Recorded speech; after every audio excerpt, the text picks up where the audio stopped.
નમસ્કાર બહેનો, સ્વાગત છે તમારું આપણી આ યુટ્યુબ ચેનલમાં જેનું નામ છે ગુજરાતી જીકેની જમાવટ.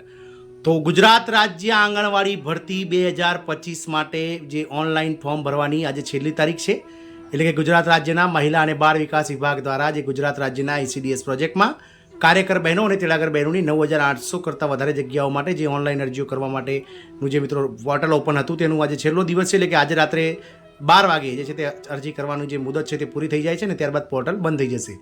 તો ઘણા ખરા બહેનો હજુ સુધી રહેઠાણનો પુરાવો નથી મળ્યો અથવા તો ઘણા બધા ડોક્યુમેન્ટ્સ તેમના પાસે અભાવ હોવાના કારણે જેઓ ફોર્મ ભરવાથી વંચિત છે. આથી જે આંગણવાડી શિક્ષિત બહેનો છે ગુજરાત રાજ્યની જે લાખો શિક્ષિત બહેનો તેઓ આંગણવાડી ભરતીના જે ફોર્મ ભરવાની છેલ્લી તારીખ છે તેમાં વધારો કરવાને લઈ અને આજે છે તે વાત કરી રહ્યા છે. તો આજના વિડીયોમાં આપણે જે મહત્ત્વના અપડેટ છે આંગણવાડી જે ફોર્મ ભરવાની મુદત વધારાને લઈ તેને લઈને ચર્ચા કરીશું કે શું સરકાર આંગણવાડીના ફોર્મ ભરવાની મુદત મહિલા અને બાળ વિકાસ વિભાગ દ્વારા વધારવામાં આવશે કે નહીં, શા કારણે જે છે તે બહેનોને તકલીફ પડી રહી છે અને તમામ જિલ્લાઓની શું પરિસ્થિતિ છે ફોર્મની તેને લઈ અને વિડીયોમાં વિગતવાર ચર્ચા કરીએ. તો વિડીયોના અંત સુધી આપ બન્યા રહો. જો આપ અમારી ચેનલમાં પહેલી વાર વિડીયો જોતા હોય, નવા સબસ્ક્રાઈબર હોય તો ચેનલને લાઇક શેર અને સબસ્ક્રાઈબ કરવાનું ભૂલશો નહીં, જેથી કરીને આવા આંગણવાડી ભરતીના સમાચારો તમને અમારા ચેનલના માધ્યમથી સરળતાથી ઉપલબ્ધ થઈ જાય.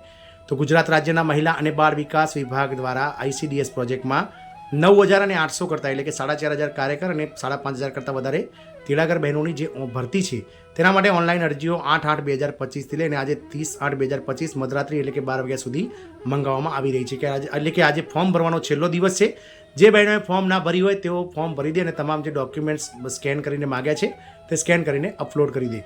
પરંતુ હજુ સુધી ઘણા ખરા બહેનો જે છે તે પોતાનો રહેઠાણનો પુરાવો મામલતદાર કચેરી તરફથી ન મળતા જે છે તે ફોર્મ ભરવાથી વંચિત રહી શકે તેવી પરિસ્થિતિ ઊભી થઈ છે. કારણ કે મામલતદાર ઓફિસોમાં સવારથી લાંબી લાઈનો લાગે છે અને તમામ જિલ્લામાં લગભગ તમામ જે તાલુકાઓની મામલતદાર ઓફિસો છે ત્યાં આગળ જે આ રહેઠાણનો પુરાવો મેળવવાની જે લાઈનો છે તે લાંબી દેવા મળી રહી છે. રોજના 300 થી 400 દાખલાઓ મામલતદાર દ્વારા કાઢવામાં આવી રહ્યા છે. તેમ છતાં પણ હજુ સુધી ઘણા ખરા બહેનોને જે છે તે રહેઠાણનો પુરાવો મળી શક્યો નથી. આથી આ બહેનો જે છે શિક્ષિત બહેનો કે જેઓ ખરેખર સારું મેરિટ ધરાવે છે તેમ છતાં આ ભરતીમાં ફોર્મ ભરવાથી વંચિત રહી શકે છે. આથી આ બહેનો જે છે તે એક સુરે એક જ અવાજ કરી રહ્યા છે કે આજે ફોર્મ ભરવાની મુદત છે તેમાં ઓછામાં ઓછા 10 દિવસનો વધારો કરવો જોઈએ. ગુજરાત રાજ્યના મહિલા અને બાળ વિકાસ વિભાગને પણ ઘણી ખરી અરજીઓ અને ફોન કોલ્સ દ્વારા જે છે તે મુદત વધારવાને લઈ ફોર્મ ભરવાની જે છે મેસેજ મળ્યા છે. પરંતુ હજુ સુધી જે છે તે કોઈપણ જાતનો કોલ મહિલા અને બાળ વિકાસ વિભાગ દ્વારા લેવામાં નથી આવ્યો. પરંતુ અંગત સૂત્રો દ્વારા મળતી માહિતી અનુસાર જે રીતે હાલમાં આ રહેઠાણના પુરાવા માટેની હાલાકી પડી રહી છે તે જોતાં એવું લાગી રહ્યું છે. તેમજ બીજી એક મહત્ત્વની બાબત એ છે કે ગુજરાત રાજ્યમાં હાલ વરસાદે હેલી કરી છે. એટલે કે તમામ જિલ્લાઓમાં જે છે તે વરસાદનું વાતાવરણ ફૂલ જોશમાં ચાલી રહ્યું છે. એટલે કે જ્યારે મેઘરાજા મહેર કરી રહ્યા છે ત્યારે ઘણા ખરા બહેનો જે છે તે મિત્રો મામલતદાર કચેરી સુધી જઈ શકતા નથી. આથી જે ગ્રામ્ય વિસ્તારોમાં અને શહેરી વિસ્તારોમાં જે વરસાદી મોસમના કારણે અને રહેઠાણના પુરાવાઓમાં લાંબી લાઈનો લાગતી હોવાથી ગુજરાત રાજ્યના મહિલા અને બાળ વિકાસ વિભાગ દ્વારા કદાચ ઓછામાં ઓછા એક અઠવાડિયાથી લઈને 10 દિવસ એટલે કે 7 તારીખથી લઈને 10 તારીખ સુધી આ પોર્ટલ ઓપન રાખી અને જે ઓનલાઈન અરજીઓ છે તે મંગાવવામાં આવી શકે છે. આવી એક સંભાવના છે. તદુપરાંત જે 9000 જગ્યાઓ માટે જે છે તે બીજો એક મહત્વની વસ્તુ કે કેમ ધસારો વધ્યો છે. તો ગત 20 ઓગસ્ટના રોજ ગુજરાત હાઈકોર્ટે જે ચુકાદો આપ્યો છે કે કાર્યકર બહેનો અને તેડાગર બહેનો બંનેના માનદ વેતનમાં 14800 રૂપિયાનો વધારો સરકાર આગામી 6 મહિનામાં કરે. એટલે કે જે નવું માનદ વેતન છે કાર્યકર બહેનો માટે 24800 અને તેડાગર બહેનો માટે 20300 કરવાની વાત ચાલી રહી છે. આથી જો પગાર વધવાનો છે તે આશાએથી જે છે તે હાલમાં જે ફોર્મ ભરવાની જે સ્પીડ છે તે વધી છે અને એક જગ્યા સામે હજારો ફોર્મ ભરાઈ રહ્યા છે. આંગણવાડી નોકરી માટેના ફોર્મ ભરવા માટે 30 ઓગસ્ટની આજે છેલ્લી તારીખ છે. ફોર્મ ભરવા માટે મામલતદારનો તમામ જે બહેનો છે તેમને રહેઠાણનો જે પુરાવો દાખલો છે તે ફરજિયાત છે. ત્યારે દાખલો કઢાવવા ગુજરાતની મામલતદાર કચેરીઓએ પડે એના કટકા જેવી સ્થિતિ સર્જાઈ છે. 9000થી વધુ જગ્યાઓ અને 24000 જેટલા પગાર માટે મહિલાઓ રીતસરની ઉમટી પડી છે.